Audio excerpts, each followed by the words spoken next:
Welcome to the Ambitious Coach Lab, powered by 90. I'm your host, Dr. Cam Lawson. Each week, we explore the real tactics, tough conversations, and breakthrough moments that drive coaching success. Let's jump into today's episode. Well, hello, friends. I am so excited to welcome Jim Coyle to the show. Jim is the founder of Nexus Business Solutions. He's also an expert EOS implementer with, I think you said 1,300 sessions. So Mhm. an old pro, been in the game, I think 15 years, you said. And you were also part of the coaching team at EOS Worldwide for quite a while as well. So a business coach through and through, dare I say, an ambitious coach. Man, welcome to the show, Jim. Excited to have you. I'm excited, Cam. I've been looking forward to it since we talked first, so this will be great. Yes, I've been like anticipating this conversation. I think we're gonna go very deep, very fast. But why don't, as we kick it off, why don't you tell a little bit of people a little bit of your entrepreneurial journey kind of into coaching? Yeah, I love it. So, uh, it's funny. People always say, you don't have to go back to like third grade, but I'm going to go back to about ninth grade. There we go. And so, I just have always loved, and I didn't realize it. Now I look back and I'm like, oh my God, I've always had this entrepreneurial bug. But when I was a kid, I worked at in high school, worked at like a bead shop. And I started making like beaded stuff. And then literally I was the kid who like would open the locker and I had stuff in my locker that I would sell to people. And so the creepy dude that was selling the watches underneath Yeah, his there you go. coat, There you go. um, I got some Yeah. wares. And I but I did that for I started in high school, started to do that, and then I got to college and I started a paint contracting company. And so it was like one of those college painters things. I don't know if you have them in your town, but they're the Yeah. college Oh painter yeah. approach. And so I owned one of those companies or franchises, I guess, and in college. And then during college, it was also my beaded stuff was great. It was awesome. I'd go into like sorority houses and I'd set up like my wares, and jewelry stores started buying my stuff, which was really funny to be like, I Oh, was cool. a jewelry maker for a while, of course. And so I just was always running my own thing. Like there was always Mm. something I was doing. Would now call them kind of side hustles, but there was no term for them back in the 90s. And so I did that for a long time. And then ended up working for Anders Consulting, and then bought a bar and restaurant in Chicago. And so Cool. that was one of my big kind of pushes. I bought the bar and restaurant, and had sold the painting company, and I moved into the bar and restaurant Chicago or after Anderson. And that was fun. Definitely a lot of lessons learned. I always tell Mhm. people I've got a diploma without the paper. And Best ones. Yeah, right, exactly. And then my dad was sick at the time, and I came home to Kalamazoo, where I'm now based, and I made two promises. Cam, I said, one, I'm not going to start a business. I got to work for somebody else.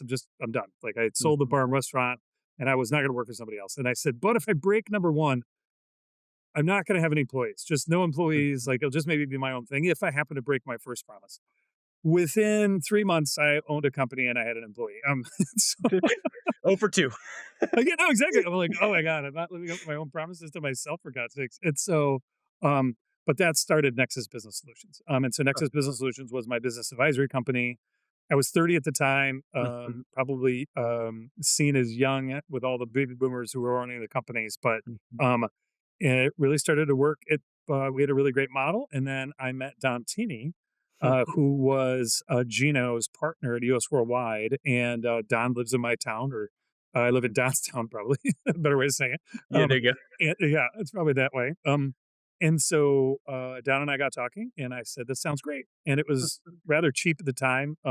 They were looking for anybody. It was self-published book. I was actually just looking at it.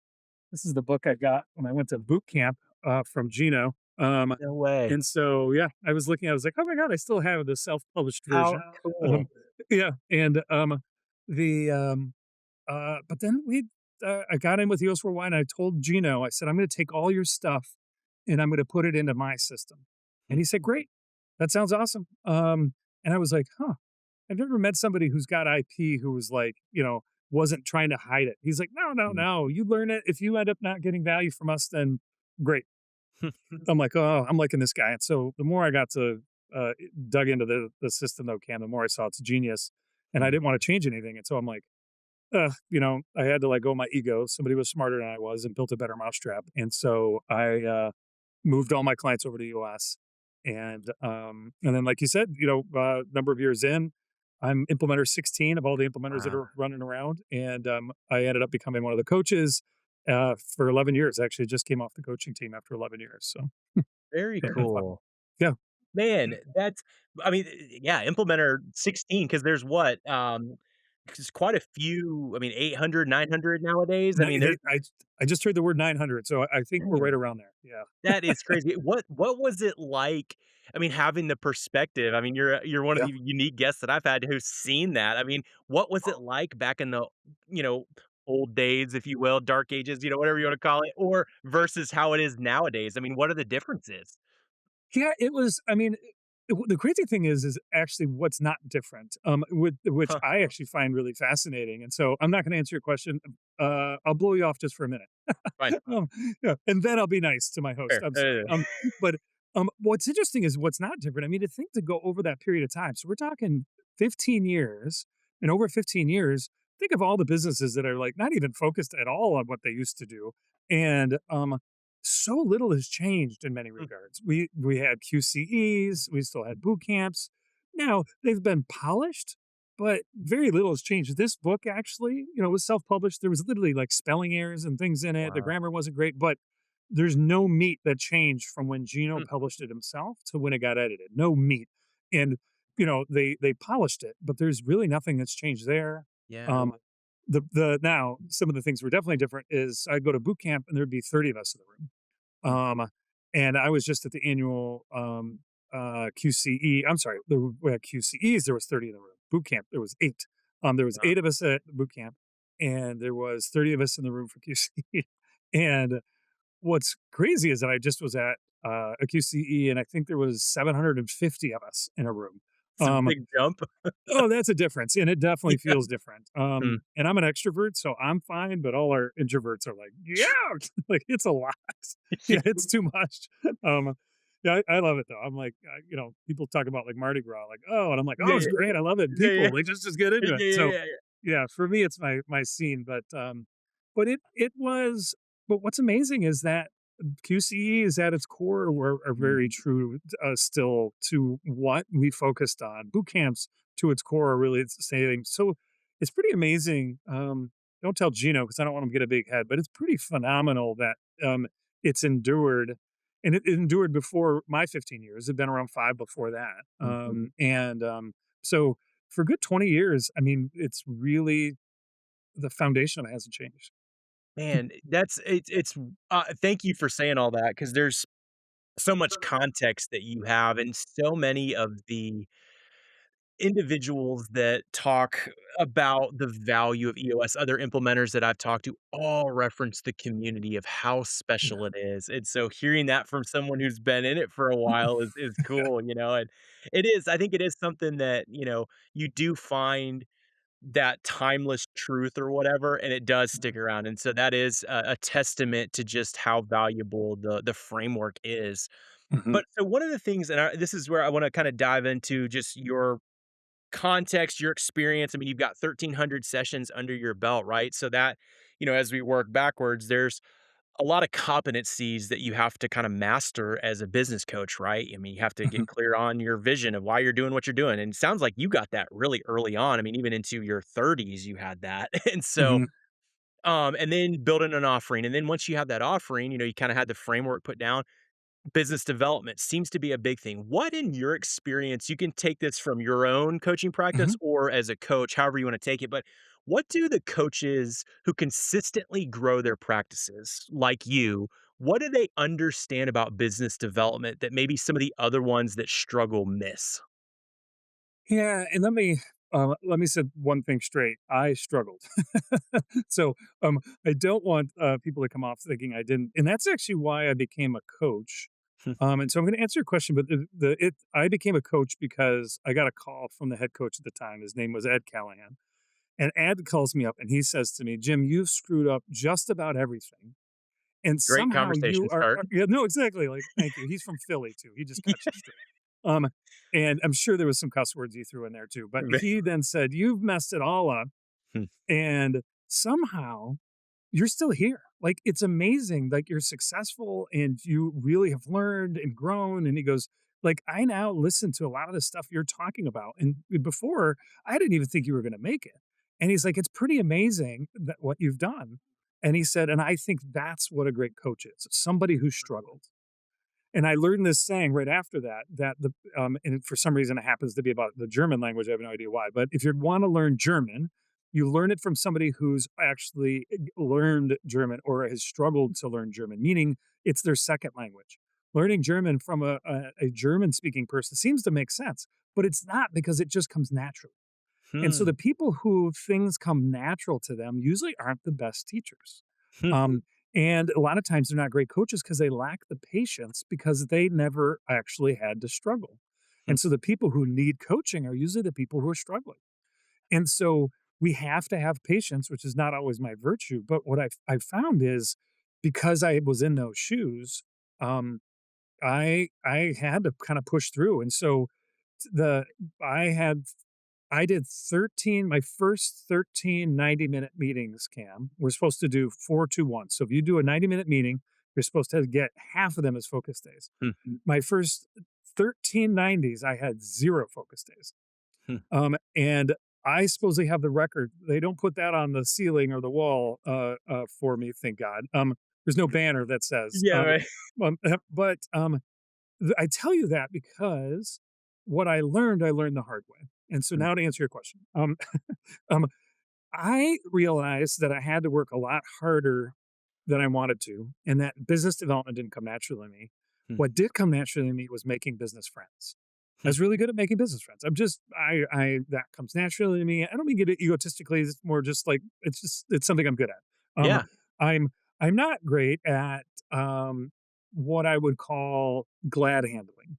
Um, where I got to go somewhere and put it on when I don't know them, and so I'm not really good at that. Networking doesn't come naturally to me, um, but um, but what I found was I was really great at then making friends once I had that, and so what I learned was I just made a lot of business friends because that came naturally to me, and so my advice for other coaches is you're going to get a whole bunch of people telling you what to do and how to do it. And it's funny because you're literally asking me to do that. Now that I think about it, True. which is really funny. But what I'm going to tell you is find what you love to do that then gets you business. Hmm. And for me, it was making business friends. And so that was my on my scorecard.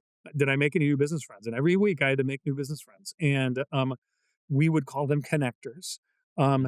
and so I was making business friends with people who then at some point could connect me to their clients or their friends or somebody.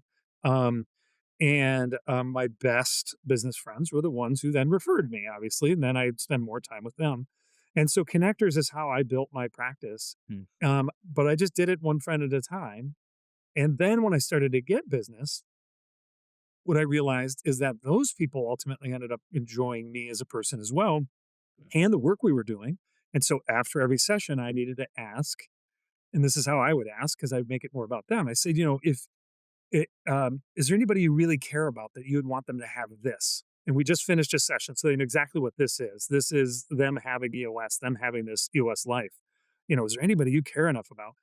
And the reason I'm asking it that way is I want them ultimately want it to be about them. I literally have people thank me for giving me clients. Oh my God, you've been so great to my wife's company. Like you wouldn't believe how much better Hmm. things are at home just because of the work that you're doing with my wife. So thank Wow. you. And I'm like, they do pay me. Um, but thank yeah, of course. Yeah, yeah. It's my pleasure. It feels weird. So those were the two big things, Cam, that I did was I made business friends that were good connectors. And then I really made sure I was doing bang up work for my clients and then asked every time um, which, like who they really knew and cared about that they'd want them to have it. So that was Yeah, my big things. that's really good. There's 2 things that kinda stuck out to me. Number 1, the intentionality behind kinda, like, asking for, "Alright, hey, who else do you know?" And actually thinking about that. And then the other thing that you said that I wanna make sure other coaches that are listening pick up on And you kinda just barely alluded to this, so we can dive deep into it, but you had mentioned you actually had a scorecard where you were keeping track of those things and, like, hey, going in and I think that is one thing as I have talked to we actually just this last week released the 30th episode, so I've had 30 of these Oh, conversations, it was pretty oh, cool. nice. That's Apparently great. that, like, puts you in a top tier. We made it past 10 episodes or whatever, Oh, so, wow.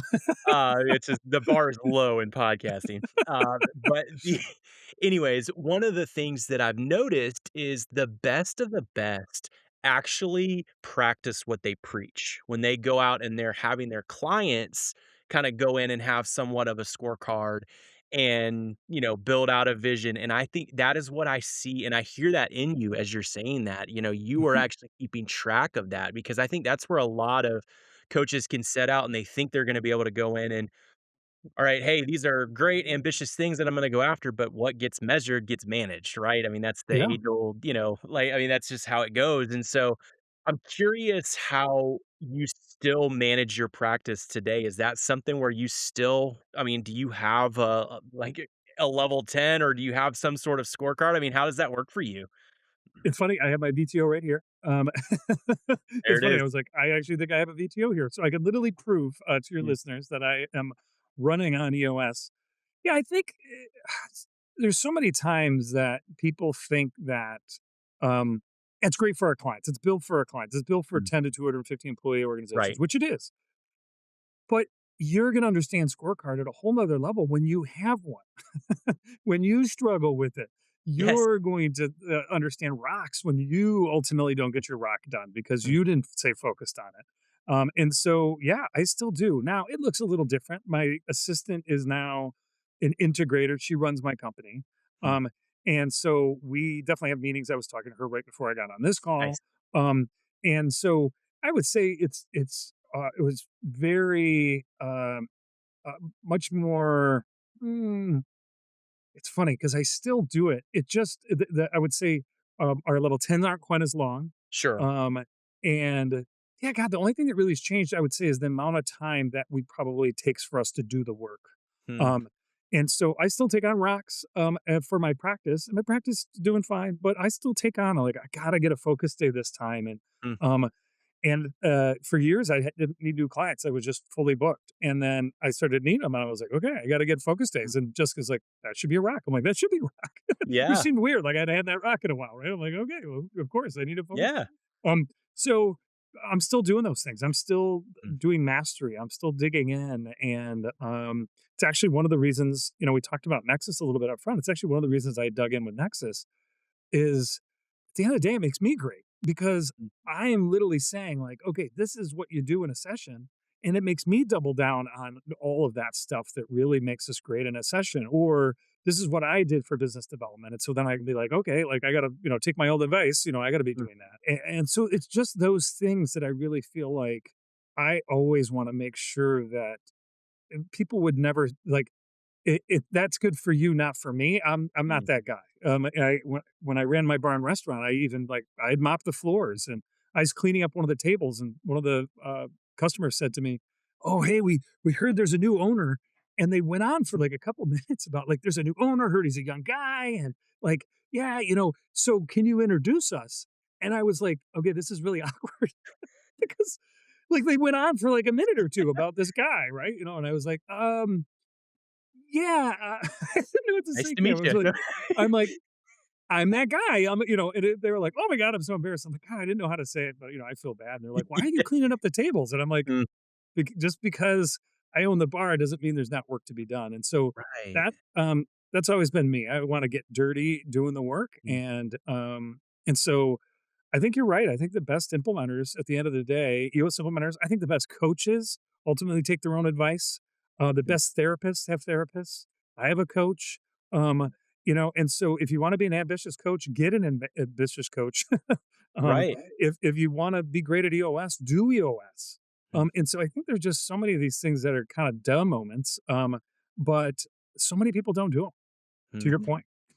Yeah, I'm telling you, and I've during my time at 90 and then even as I've transitioned out, I'm still working with a lot of coaches, and I'm telling you, the best of the best are the ones that have they have a coach, they run on a system, Yep. EOS, and they also are surrounded by trusted partners, and so, I mean, you're living proof of that, and I mean, Yeah. without even us talking about that, you've mentioned those things, and so, to me, if you're listening to this and you are a coach, I mean, do these things, run your practice, practice what you preach, find someone who's gonna help you think about things, and I love the tie to Nexus of being all it's almost like a I think so I was an athlete my entire career, right? Played in college, played soccer, and then I was able to coach afterwards at a high school up in outside of Nashville, Tennessee. And I cannot tell you how many things were instilled in my brain by coaching that I'm like, "Oh, that's what they were referring to."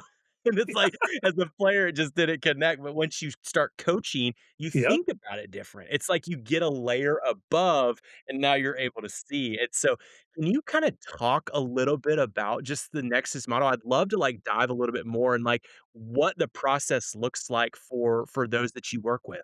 Yeah, and so it's built for implementers, and in many regards for coaches. That is our probably our next Mhm, iteration is that a lot of the stuff we built, we realized it's really for coaches as a whole.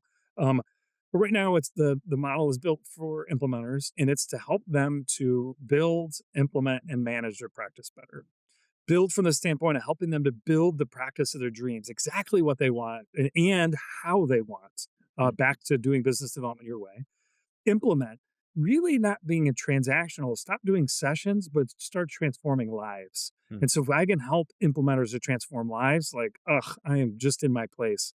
And then last is manage all the moving parts because many a times implementers and coaches as a whole, we're just not managing the moving parts as well.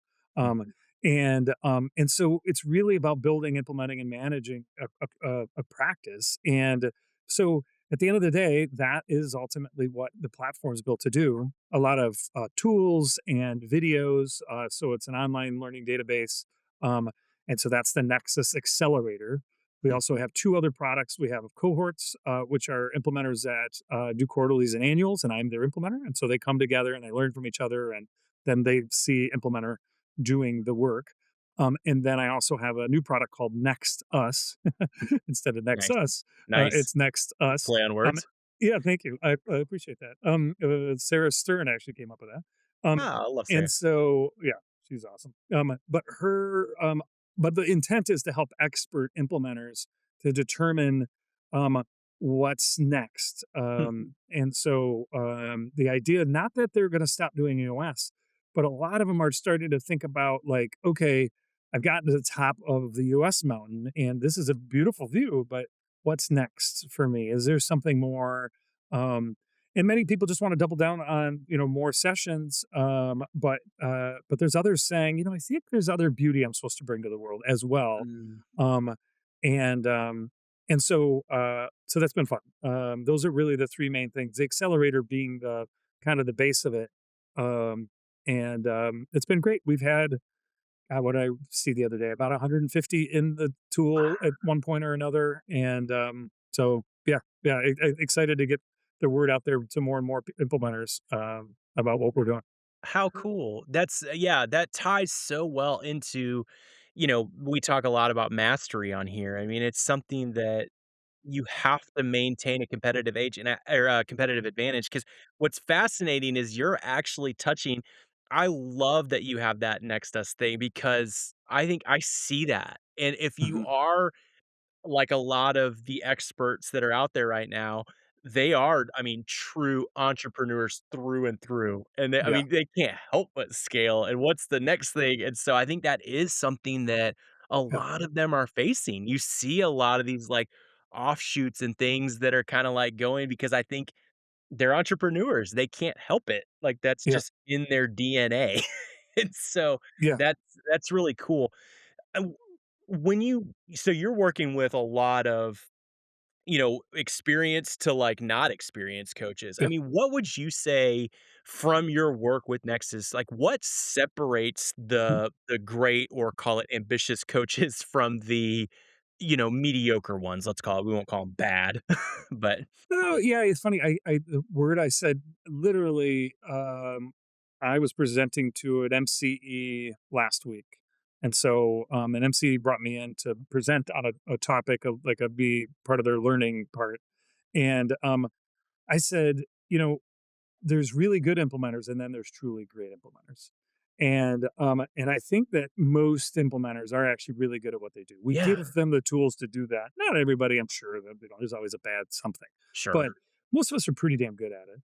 And then you get to an expert and there's really, really good ones. And but there's a handful that are just great, that like completely shine over everybody else. Hmm, And one of the things we talked about, they do EOS. So let's just say they do EOS, um, and they're doing the work. And so the other thing they do is they don't stop getting great at this work. When it becomes we I created a workshop, I guess, for implementers as a part of the coaching team called the 300 session slump. And we hmm, found around the 400 sessions, people would get to a place where, okay, they could show up for a session and they'd be fine. And literally just walk in the door with the client, sit down, and they could run a session. And the session would be pretty darn good because they were that good. But what I found is the really great implementers were doing something completely different.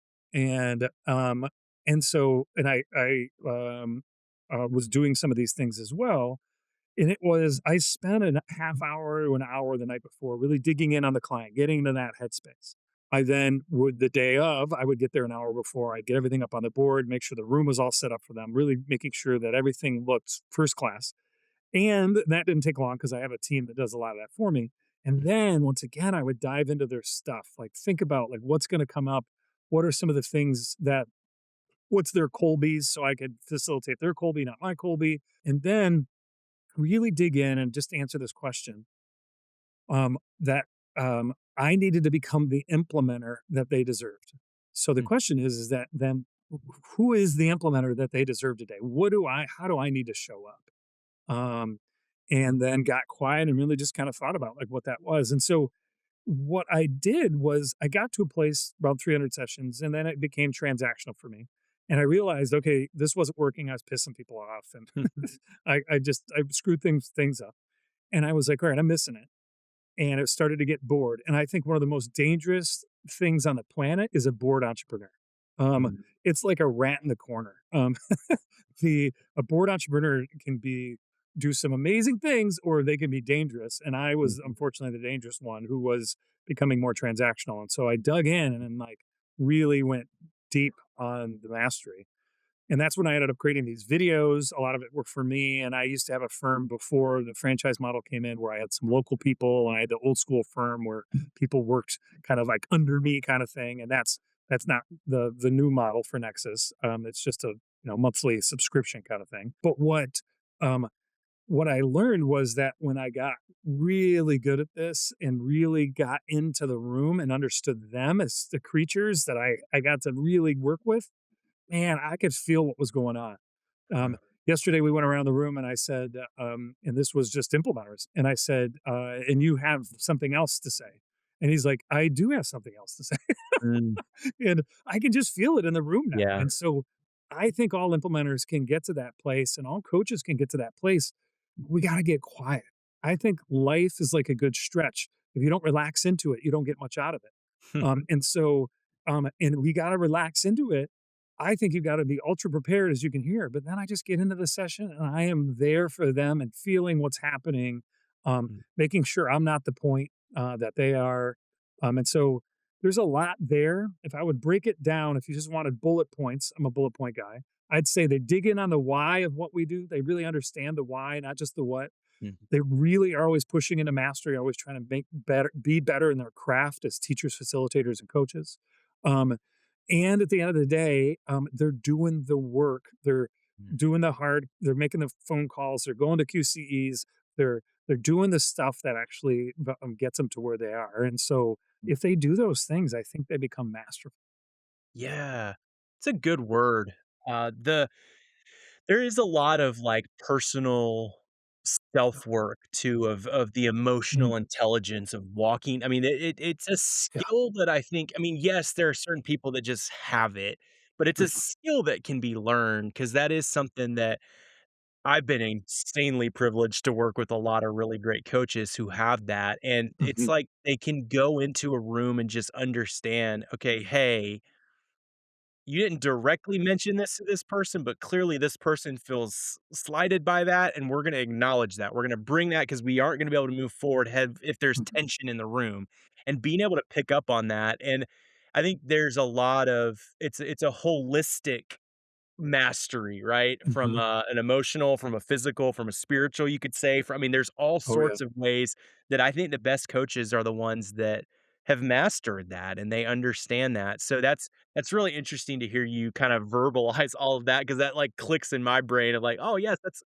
that now I see Cullen did that, or Yeah. so and so did this, and like, so that's what would you say? So let's take a newer implementer, right? Maybe Okay. they're a year in or 6 months in or so.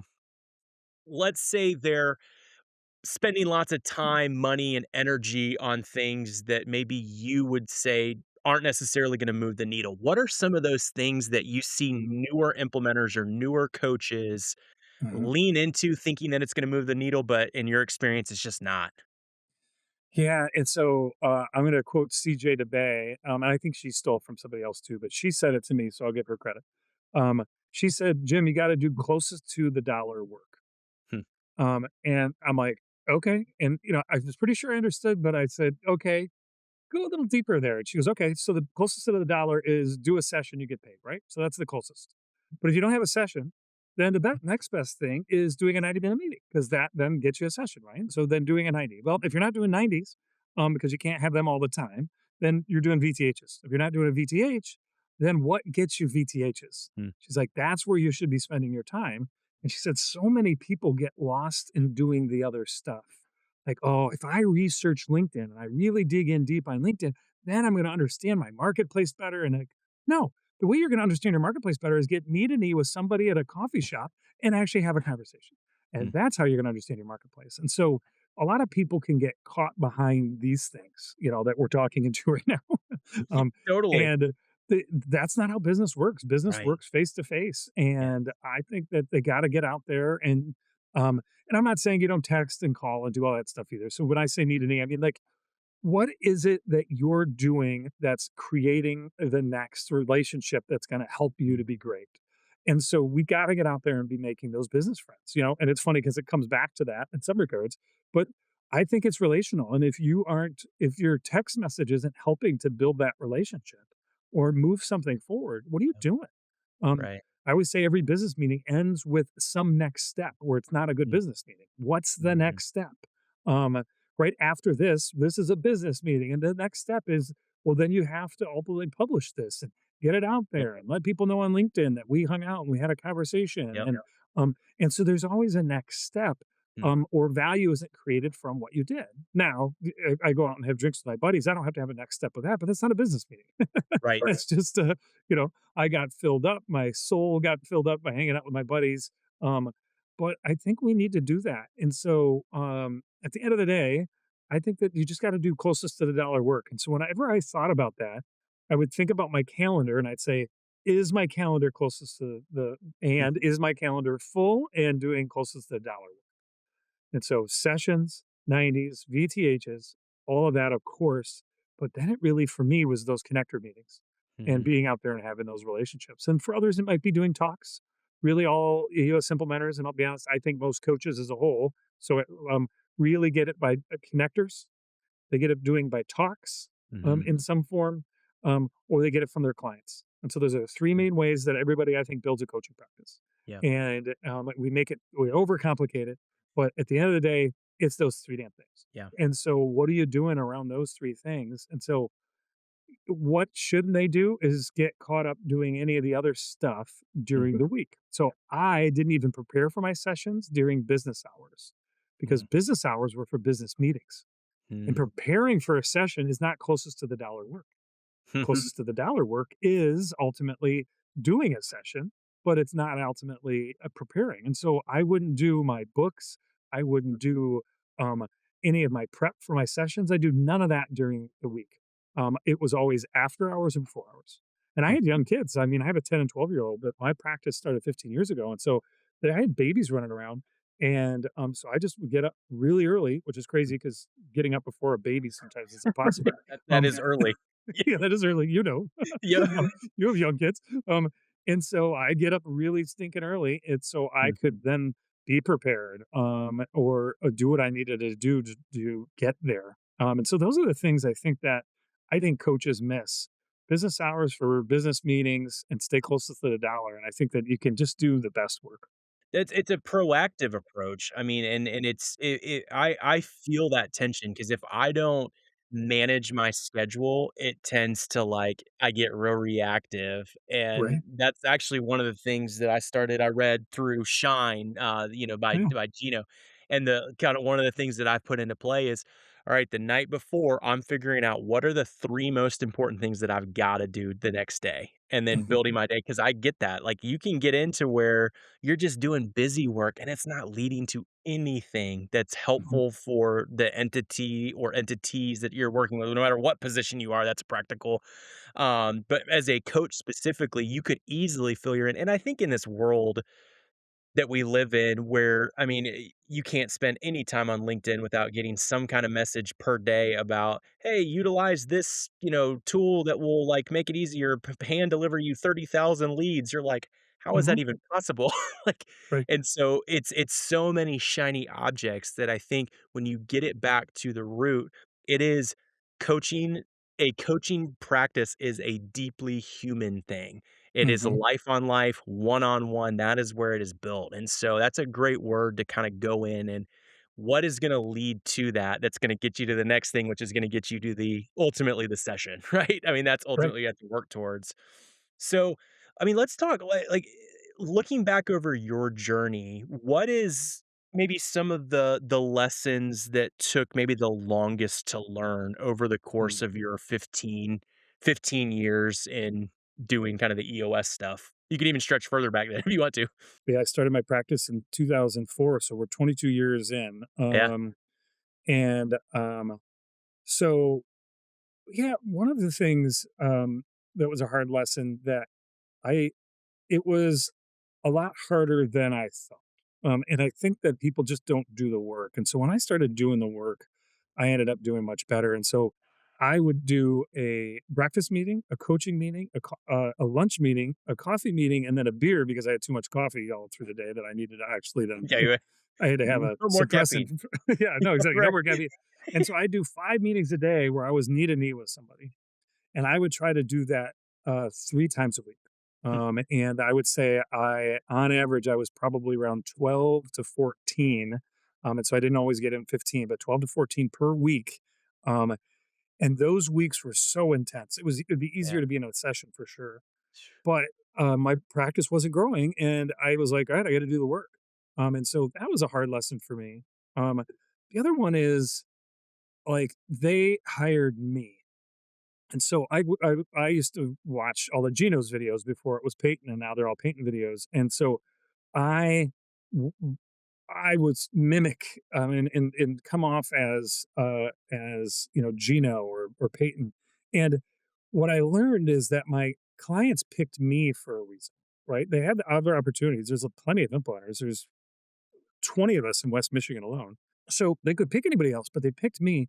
So they want me. And so the other lesson that was hard for me is I forgot to bring me sometimes. And I just needed to remember, like, you know what? Like, just be me in connector meetings. Or if I got to do a follow up phone call that can be awkward or uncomfortable, like, I haven't heard from you kind of thing, just be me. And so that was the other lesson I think that I'm probably still learning, Cam, if I was honest. Mhm. So those are the two big ones. Yeah, those are good. I appreciate you sharing and being even vulnerable in that. So let's talk a little bit about kind of like process for Nexus. I mean, as somebody that's in one of the Mhm. programs, I mean, what does it look like Sure. for somebody to get involved or is curious about it? I mean, like talk a little bit about that. Super simple. So just email. I have a practice manager. So Jessica is the integrator for that company as well. But then we have a woman who really runs a company called Amber. Okay. And so you email me or Amber, and then we get you connected to a link. You check it out. We always tell people, go in, check it out. People were like, "Well, can I download tools?" I'm like, "Yeah." Actually, I told somebody the other day. I was like, "Download the tools, and then get out." like, "These are the tools you need," because I was telling him you need the tools, and I said, "And then get out. If you don't get value, then get out. And hopefully you see Mhm, value, but if not, no big deal." He's like, "So you're giving me the tools that you're charging for?" I'm like, "Yeah, but if you don't see value, that's on me, not on you." mhm. And um, so yeah, the 14 days, just a, like a normal thing, go in, get all the value you can out of it and see if there's something that, okay, hey, I'd like to stick around. There's a couple 100 hours with the videos, so it will take you more than 2 weeks. Um, to um, Fair. to get through everything, I'm sure. Yeah, yeah. Um, if you get through everything in 2 weeks, then awesome, and you've memorized it all. And so that's the big way. I always tell people start with the accelerator most of the time if they're interested in a T group that really goes to the next level, because that's really what the cohorts are. Um, great, but get into the accelerator first because low risk, Right. doesn't cost you anything really in the beginning, and then it's only 175 bucks a month, and then it's low risk, and then you get to see, okay, is this some person? Do I want to actually have Jim as an implementer? I'm not built for everybody. I'd love to think I am, but you might not like my silly humor or my Sure. my offhanded comments or Yeah. my four-letter words. Who knows?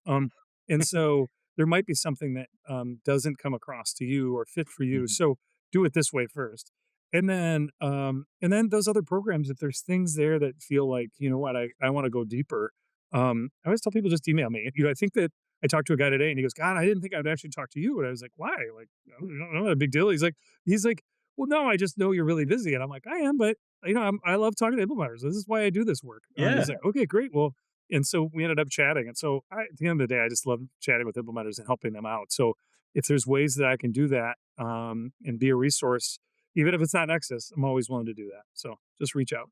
Yeah, that's good, and we'll link out to all that. We'll make sure it's really clear, but I think it is something that we all need mentors in our life that are a little bit further along. I think Mhm, I have this strong testable hypothesis, whatever you want to call it, that we should all have somebody that's a little bit further along than us that we're mhm, learning from, and then someone that is maybe a little bit further behind than us that we're pouring into. It's like mhm. two tables, one that I'm pouring myself out into of people that can learn from me, and then one that I'm sitting at that people are pouring into me. Yeah. And so I think that's really a lot of what you're providing that, and I would assume, like, in the cohort, specifically the community that people get of just being in a room with other people who have the exact same struggles and are working through the same thing is just so valuable because Uh, we're not meant I think humans just in general are not meant to go at things by themselves, but especially business coaches. I mean, it's such a lonely profession, and I don't uh, understand why anyone would ever wanna do it by themselves. yeah. It's funny you say that because that's where Nexus probably its impetus was. I wanted to be in business for myself, but not by myself. Hmm, All the other business, I ran a bar and restaurant. I mean, I had, at some point 35, 45 employees running around to run this restaurant. And so that's what I was used to as people. And then I got into this work and I loved it, but it was lonely. hmm, And so, you hit it on the head, Cam, that at the end of the day, if you're looking for a group, and the accelerator even gives you that, right? Because they connect. We have WhatsApp groups and we got all this, social media type stuff where they can connect and feel a part of something different. And so with 900 people, you can get lost in 900 people. But at Nexus, we make sure you don't get lost. And so we make sure that you feel like, oh right, I've got some people who've got my back. And so yeah, which I think is so important, especially as a coach. It's lonely. yeah. I want to ask one more question kind of on mastery because I'm just curious your answer on this. But Yeah. let's say let's take the example of that newer business coach. Let's say they want to become the best possible coach over the next decade. What would you tell them to focus in on over the next couple years to get to that in 10 years? So always make sure that you have time for mastery. Make sure you're doing something that's always going to be making you more masterful at what you do, and make sure you have enough work too. I mean, because I think a lot of times we learn from doing the work, and I think that a lot of times you got to have enough work to do it. Hmm, Um, and so, if you want to be a world class coach, you got to actually have world class clients to do that. And so, you also should have some great clients that are pushing you. You got to be working on mastery outside of that, but then you hmm, also have to be introspective enough to learn from what you're doing. And hmm, I always say, your coaching or session or whatever it happens to be, but your next best coaching session actually started at the last one. And so I'm making sure that I get everything I need out of this one and then learn from this one so that then the next one's better. And so I'm taking notes and debriefs, and I have all this information so that then I go into my client and they ultimately know that I've done all the work.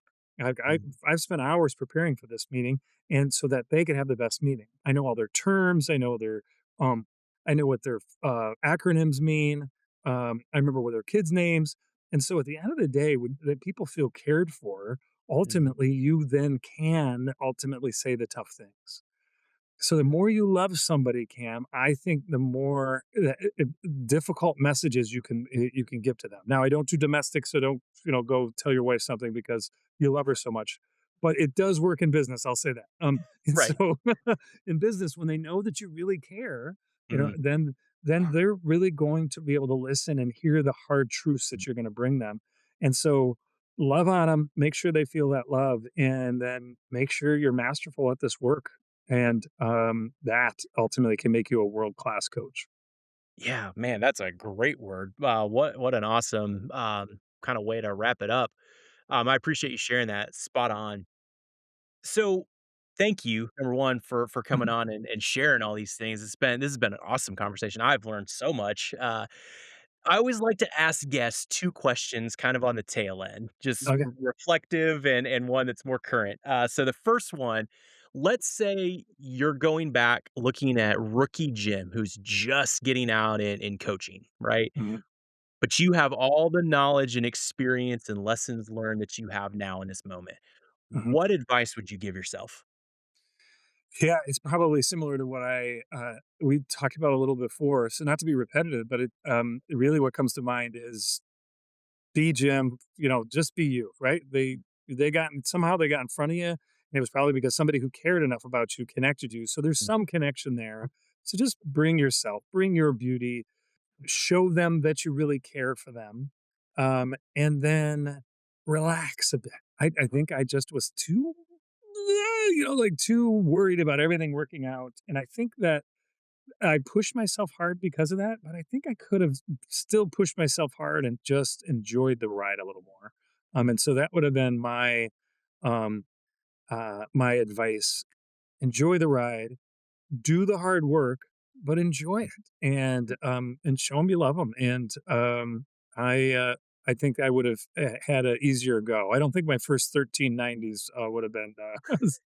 I wouldn't have been blanked with my first 1390s if I yeah. took that approach. Hey, you gotta break yeah, you had to break some records, so Yeah, yeah. exactly.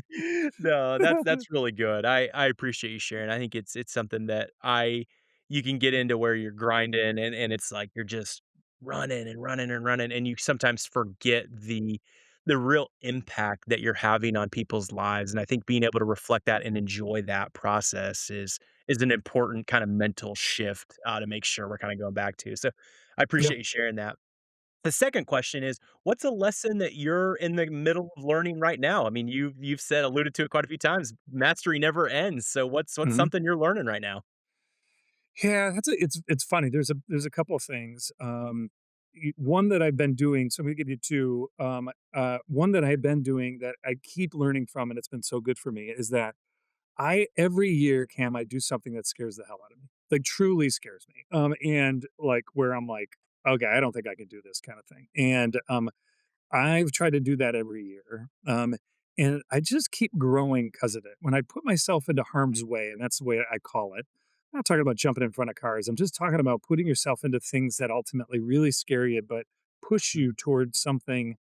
Um, and in some way, and this year I did it, not from a business perspective. I did it this time from a personal perspective, but a relationship I want to push more into and just keep bringing more of my beauty to my wife.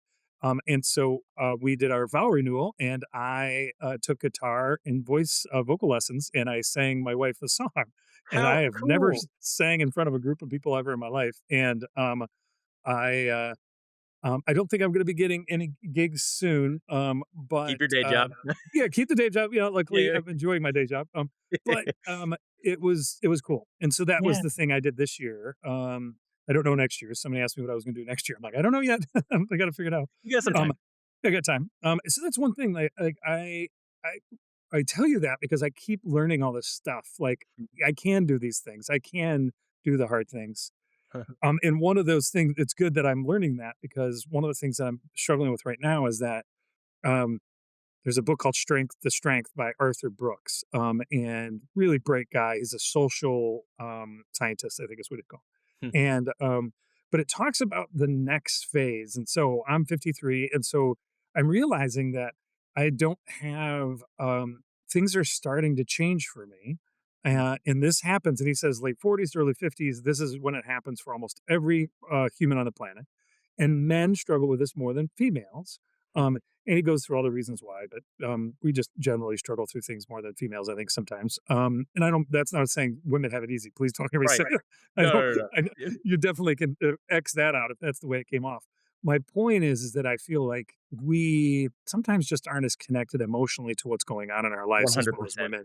Yeah. And he points to that. And then, so I'm reading his book because I'm going through this phase, and he calls it. So I geek out about this stuff. My six fact fighter geeks out, but there's Yeah. fluid intelligence, and our fluid intelligence is decreasing in your late 40s, Huh. and crystallized intelligence is actually increasing. And so there's this second curve. But if you don't get on this other curve, he proves that you're miserable. You'll literally die a miserable person, just Yeah. bitter and miserable. And it's like, oh my God, like I want, okay, I don't want to be Let that me guy. figure this out. Yeah, like, oh, yeah, there's something to figure out. And so I'm realizing I'm at this place, and it's an interesting time. I just came off the coaching team, and last year I put 650 hours into the coaching team, and while having a full practice and running Nexus. And so I keep busy. I don't have any problems staying off the streets. But I but what am I going to do with that extra time? I get plenty of time off with my family, and so it's not. But they're treated well in that regard. My wife and I talked about it. Um, but it's like, okay, there's something else that maybe I'm going to do some more sessions, but it feels like there's something else, and the next us stuff is a little bit of that, like trying to figure out what is the next, and so Yeah. it's a little of me figuring that out. But it's been I'm enjoying figuring it out, I guess, but Mhm. it's definitely a weird place for me. I'm not comfortable in this still.